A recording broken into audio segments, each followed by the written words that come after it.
Sat quietly nibbling some breakfast on a bright but cold Wednesday morning. I was musing on what to pursue that day in order to earn a few quid. The yard was empty, nothing booked in to be collected, and no spares orders to deliver. My Bedford CF beaver tail still had half a tank of diesel in it. This was drained from a scrap van I had recovered off the motorway where it had blown up its engine the week before. Whilst considering my options for gainful employment that day, my old mate Chester walked past the kitchen window and came in to greet me. We had known each other since childhood, spending hours together on BMX bikes or illicitly smoking in his converted chicken shed den. At this time he was self-employed, doing car valeting out of the rear of his Mark III transit van, mainly for his then girlfriend's father. This chap owned a string of used car dealerships just south of Birmingham. But the chap had gone away for a few days, so my friend was at a loose end.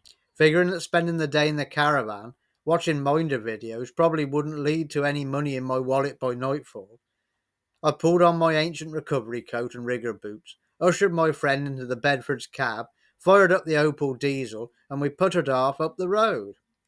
"Where are we going?" Chester asked me. "Fishing," I replied. He looked at me baffled, but said no more. It was a beautiful day, pottering along the local lanes. We called at a couple of farms, and then the local village garage where I bought a few scrap car batteries. "I know," I said. "Let's pop into my old mate Jeff's place. He might have a bit of something to go." We headed up through the woods and into the old disused quarry where Jeff had been fitter for years until it closed and now ran his vehicle repair business from. A lifelong Morris Minor enthusiast, as expected, Jeff was elbows deep busily working on one when we pulled to a halt. With a warm smile, he came to the driver's cab window to ask what we were up to. Jeff, having been party to more than a few of my mechanical disasters, and saving my skinny hide too often to call, seemed relieved to discover I was only looking for a bit of scrap metal to make a load up. A stripped-out rotten Morris Minor shell was dragged, scraping and groaning up the ramp with my winch, and then a small pile of scrap car consumables such as exhaust boxes, brake discs and oddments were thrown inside it. Hardly enough to bend the Bedford springs. I gazed around the old quarry. There was a Wolseley 680 in the shed Jeff was working in. Looking at the floor, something metal half buried caught my eye. I asked him what it was. Grabbing an ancient crowbar, we levered the metal lump up and out of the dirt floor. It was a lorry diff, a leftover from the quarry's working days. Jeff said I could have it, and we slid it up the ramps onto the bed. Tied down and having bid my old friend farewell, Chester and I went back to my yard.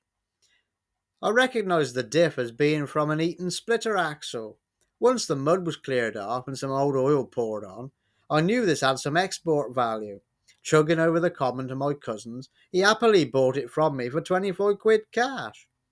The lorry still had nowhere near enough on it to warrant a trip into the city to unload. A chap who repaired washing machines sometimes had a bit of metal to go, so we called in on him.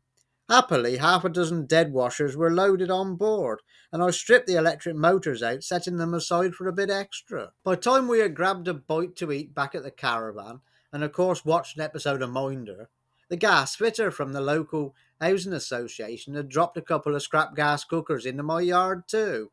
With these loaded up, the slow motion journey to Way Inn began.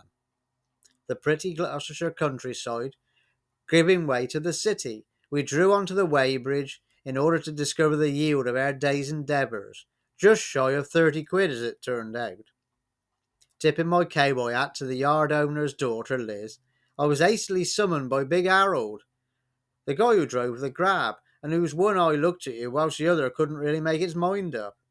He wanted me to come and speak to Mike, the crusher driver, up in his cab, the floor of which was at least 4 inches deep in roll-up dog ends and ash.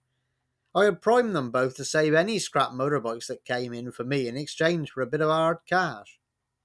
A complete, but sorry for itself, Honda CB250N Super Dream was under a tarpaulin and behind the crusher. This turned out to be today's find.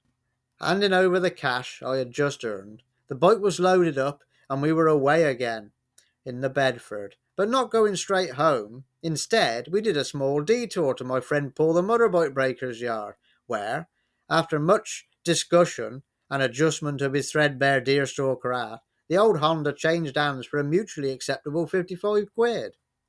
The Bedford CF empty again. I took Chester back to my yard so he could head home, and we'd agreed to meet up in the pub a few hours later to see a few of the other lads from the Young Farmers Club. When I walked into the bar that evening, I could hear Chester telling all the others about his day out with me in the truck. Total bloody eye-opener, he was saying. God knows how, but that little bugger managed to scrape a day's money together, and all of it from thin air, just a few bits of crap we were given. I just grinned as he turned and spotted me, sitting down with the others in the bar. Hello there. Thank you for watching my video. If you've enjoyed this one, but let's see a few more, please subscribe to the channel and also share and like. It is appreciated, does mean a lot. You can catch me on my Facebook page too for more content. All the best to you. Take care.